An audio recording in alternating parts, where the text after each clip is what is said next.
வணக்கம். நான் உங்கள் சபரி டூரிசம். நம்ம பார்க்குறது இப்போ ஹெலியாந்தஸ். ஹெலியாந்தஸ் சன்ஃப்ளவரோட சிறு குடும்பம். சன்ஃப்ளவரோட ஹெலியாந்தஸ் சொல்லப்படுற தாவர வகை தான். ஏற்றாக இருக்கும், மஞ்சள் கலர் இருக்கு பாருங்க, ரொம்ப அழகாக இருக்கு பாருங்க. ஹெலியாந்தஸ் சன்ஃப்ளவர் ஃபேமிலி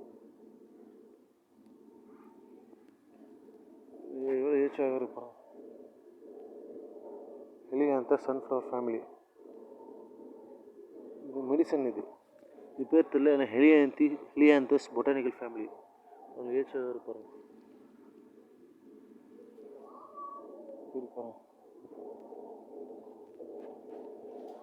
இயற்கை சுற்றுச்சூழல் பாருங்கள், இவ்வளோ ஏற்றாக இருப்பாங்க பாருங்கள். ஹெலியாந்தஸ் பொட்டானிக்கல் நேம் பாருங்கள், எவ்வளோ அழகாக இருக்கு பாருங்கள். Herbal plantation botanical name helianthus. யாராவது இந்த வீடியோ பிடிச்சதோ மறக்காம லைக் பண்ணுங்கள், ஷேர் பண்ணுங்கள், சப்ஸ்கிரைப் பண்ணுங்கள். நம்ம சேனல் சபரி டூரிசம் 1995 சீம கருவேல மரம்.